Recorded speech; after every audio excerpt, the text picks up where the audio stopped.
Madala Nkunzi azimshanga zasha amagatsha emithi waceza isigalo semithi emkhulu emincane yayiwela senibingelela senimukela kephi naphi la wethamele khona i1 KZN TV igama lami ngekuphiwe ngokwamthembu njengoba sikhuluma nawe ke osuku namhlanje sikhuluma nje njengokujwayelekile ke sihambe nomnyango wezokubusa ngokubambisana nezindaba zomdabu esifundazweni eKwaZulu Natal njengoba ke sila endaweni ke yaseGingini Ndlovu endaweni ke yasogagwini ngaphansi kobukhosi ke bakwanzuza sifisa ukuthi isisho sithi sihamba ke nenkampani yakwaTronox okuyiyona ke ethe yavula lezi zakhiwo osuku namhlanje kumbe ke okuyiyona eyakhe lezi zakhiwo osuku namhlanje ezivulwayo siyafisa ke osuku namhlanje ukuthi sikhulumisane ikakhulukazi ke nomphakathi obe ingcenye yalolu suku uhambisana ke nomnyango siphinde futhi sikhulume ke nabo ke abangabaholi ikakhulukazi kanjalo ke nayo ke inkampani ke yakwaTronox osuku namhlanje njengoba ke sikhuluma nawe ke osuku namhlanje sifisa ukuthi ke sikunikeze ke ithuba lokuthi yonke into ongase kube yiyona ke oyidingayo sikunikeze yona njengokweyifiso asibadedele sithi ke abakhulu.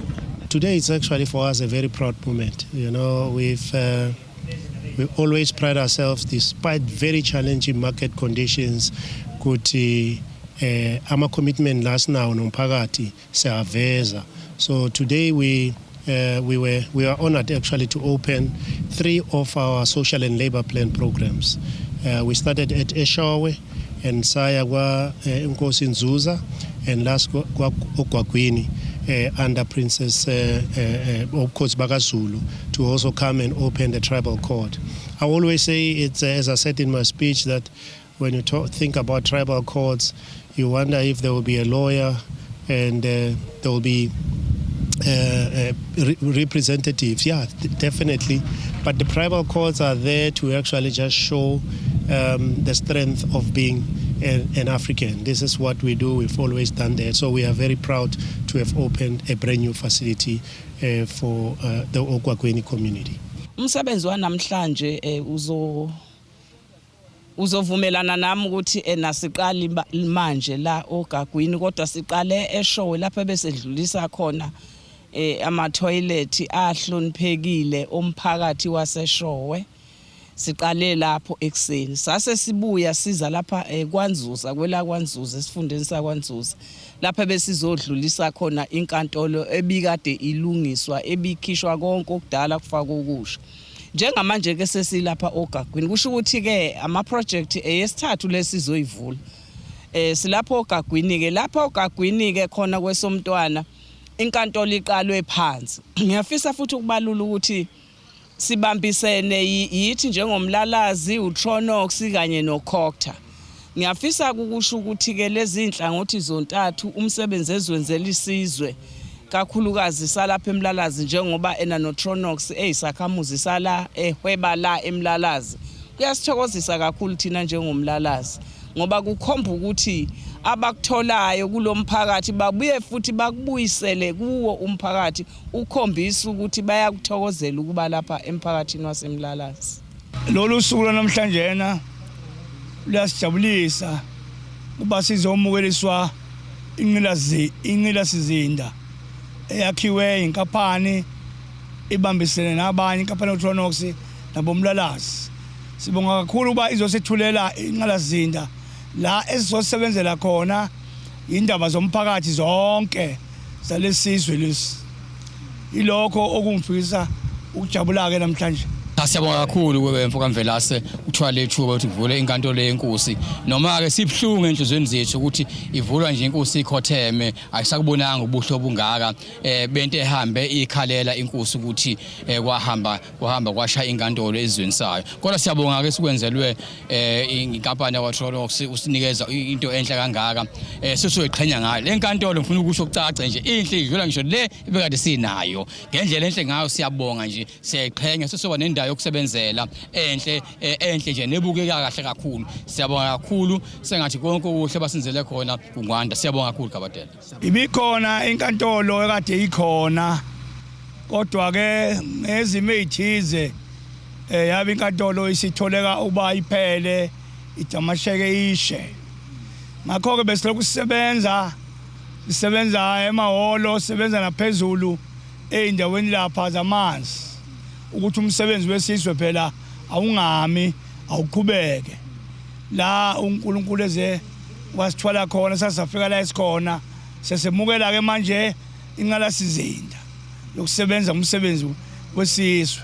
Awu ngiyayibongela wonke umphakathi nami futhi ngiyayibongela lento esenziwe uThunos.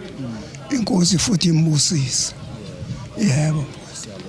Mbukeli ke njengoba bengishilo ngathi ke siyokwazi ukuthi ke sithole ke izikhulumi ke ezahlukahlukene ke osukwini namhlanje. Ngiyafisa ukuthi namanje siqhubeke nokuthi sikunikeze abathe baba ke ingxenye yalolu suku ikakhulukazi ke esimeni sokuthi izakhiwo ke ezifana nalezi njengoba kade kuvula yona ke inkantolo yenkosi kuyenzeka uthola ukuthi zithi sezakhiwe zisesimeni esihle njengalezi kodwa futhi kuphinde kube yiwona ke umphakathi ophinde ke uyicekele phansi. Siyafisa ukuthi siphinde sithole nakulolu hlangothi ukuthi ke bangathini okuyibona esikhulumeni nabo ikakhulukazi ke njengoba ke sikwazile ukuthi sikwenze konke ukuthi sithole imizwa eyahlukahlukene ngalolu daba siphinde sibathole sithi ke abakhulumi. Mina ngathi lento le siyakhele ke umphakathi. Community needs to know it is their property. If they are not happy with the decisions that are being made, fanele kuhlale phansi kukhulumisanwe. Destroying the property is just setting everybody back. So bengithi it is for the community.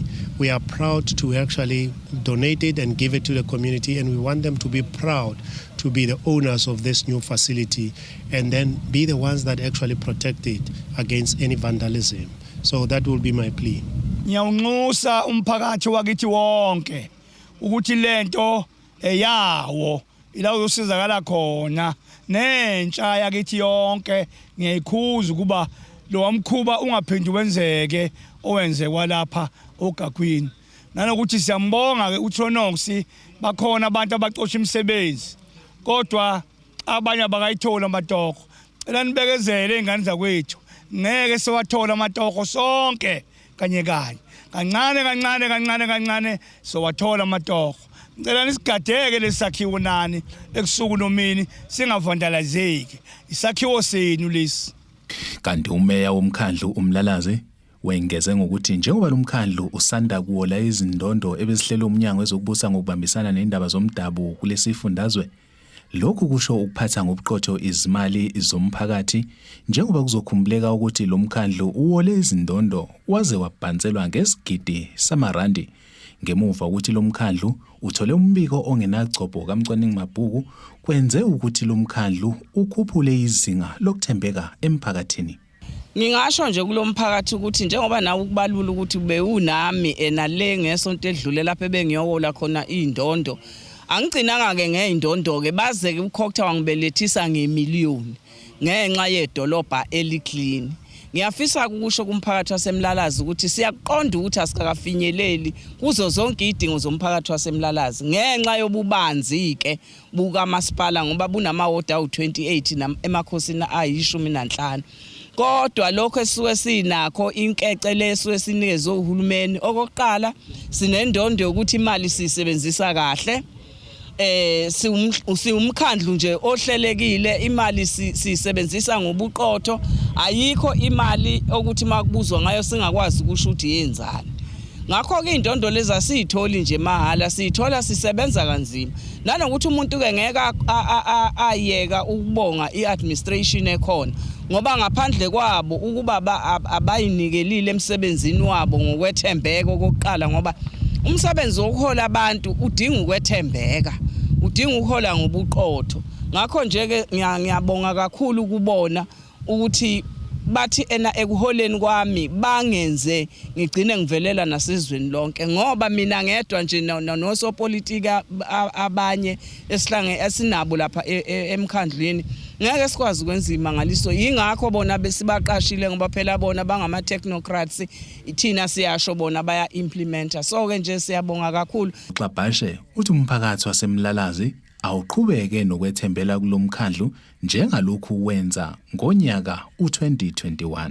Sengigcina ke abantu baseMlalazi abaqhubeke nokusethemba siya okhethweni siya kuyi-registration yokuqala ngoJune 20 no21 siya okhethweni ilanga elingakamenyezelwa kodwa siyazi ukuthi thina lobuholo bukhona be-local government buphelelwa isikhathi ngoNovember ngoba singene ngoNovember 1 2021.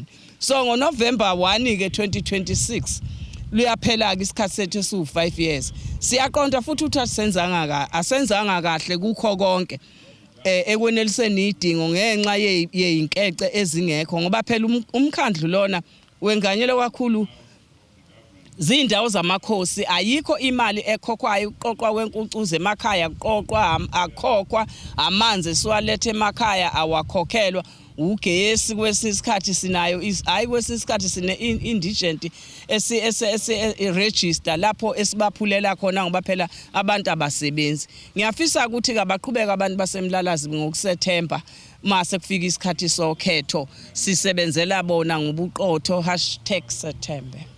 Yani nabe mambayevuna ithe ukuvuka iyadla abakayise uma ngabe sekuyilesi isikhathi lapho ke sisuke siliguqisa khona ke uhlelo sithi abakhulume esithemba ukuthi siwe sesikunikezile okuyikhona ke ngempela esiwe sikuphethe ngalolu suku sifisa ke ukuthi siliguqise uhlelo la sithi khona ke abakhulume sisogagwini sisegingini lovu igama lami nguphiwe ngokwamthembu uncedi inyoni encane yasha amaphiko yandisi ngivumeleni ngiguqe isigoqeni sonke sothi sukuma kube kusolzayo inkosi inibusise.